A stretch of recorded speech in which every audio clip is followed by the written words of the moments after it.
મેઘરજ તાલુકામાં જમીનના વિવાદને લઈને બે સગા ભાઈઓ વચ્ચે ભારે તણાવ સર્જાયો અને મામલો લોહિયાળ બન્યો હતો। ડુંડવાડા ગામની જમીનના ખેડાણના મુદ્દે બે પક્ષો આમને સામને આવી ગયા હતા। ઇન્દિરાનગર વિસ્તારમાં રહેતા તોહિદ મુસ્તુફાભાઈ કાજી પોતાના ઘરે જઈ રહ્યા હતા ત્યારે નિશારભાઈ મુજાદભાઈ કાજી, સદામ નિશારભાઈ કાજી અને ઇનાયતભાઈ ઉર્ફે ગકુરભાઈ નિશારભાઈ કાજી અને સોહિલ ચૌહાણે રસ્તામાં રોકીને ઝઘડો શરૂ કર્યો હતો। ઉશ્કેરાઈ ગયેલા ઇનાયતભાઈએ તોહિદભાઈ પર ચપ્પુથી જીવલેણ હુમલો કર્યો, ગંભીર ઈજા પહોંચાડી અને આવાજ સાંભળીને બચાવવા માટે દોડી આવેલા મુસ્તુફાભાઈ કાજી પર સદામ કાજીએ લોખંડના સળિયાથી માથાના ભાગે ઘાતક પ્રહાર કર્યા હતા, જ્યારે અન્ય આરોપીઓ દ્વારા પણ લાકડીથી માર મારવામાં આવ્યો હતો। હુમલા બાદ તમામ આરોપીઓ જાનથી મારી નાખવાની ધમકી આપીને ઘટના સ્થળેથી ફરાર થઈ ગયા હતા। લોહીથી લથપથ હાલતમાં બંને ઈજાગ્રસ્તોને પ્રથમ મેઘરજની સરકારી હોસ્પિટલમાં અને ત્યારબાદ પ્રાથમિક સારવાર અપાઈ અને વધુ સારવાર અર્થે મોડાસાની ખાનગી હોસ્પિટલમાં રિફર કરવામાં આવ્યા હતા।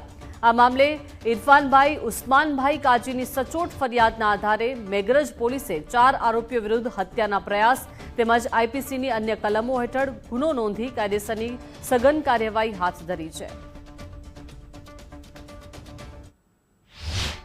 એને આખું પરિવાર દોડ્યું, મારા કાકાનું એમને ચક્કાથી ઘા માર્યા ને માથામાં માર્યું મારા ભાઈને। એમને અલગ અલગ રીતે એમને એવા માર્યા કે ખાનગી હોસ્પિટલોમાં અમે દાખલ કર્યા ને આ મને ન્યાય મળવો જોઈએ। મારા ભત્રીજાએ મને લાકડી વગેરે માર્યો હતો। હું ઘેર આવીને મામલતદાર સાહેબશ્રીને ત્યાં જામીન મને આપ્યા પોલીસ સ્ટેશનથી।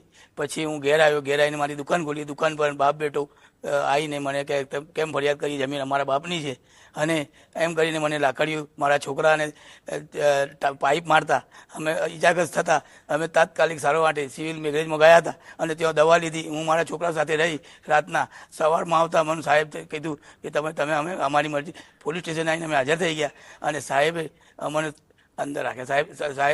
સાહેબને કહેવાથી અમે ઊભા રહ્યા। કાકા બાપાના છોકરાઓ અંદર લડેલા છે, તેમાં એકમાં ફરિયાદી છે ઇરફાનભાઈ ઉસ્માનભાઈ કાજી, એમને એમના સગાવાલા છે નિશારભાઈ, સદામભાઈ, વિનાયકભાઈ વગેરે 4 જણા કેટલાય સમયે ગદાપટ્ટીનો માર માર્યો છે તથા તેમાંથી એક ઇસમ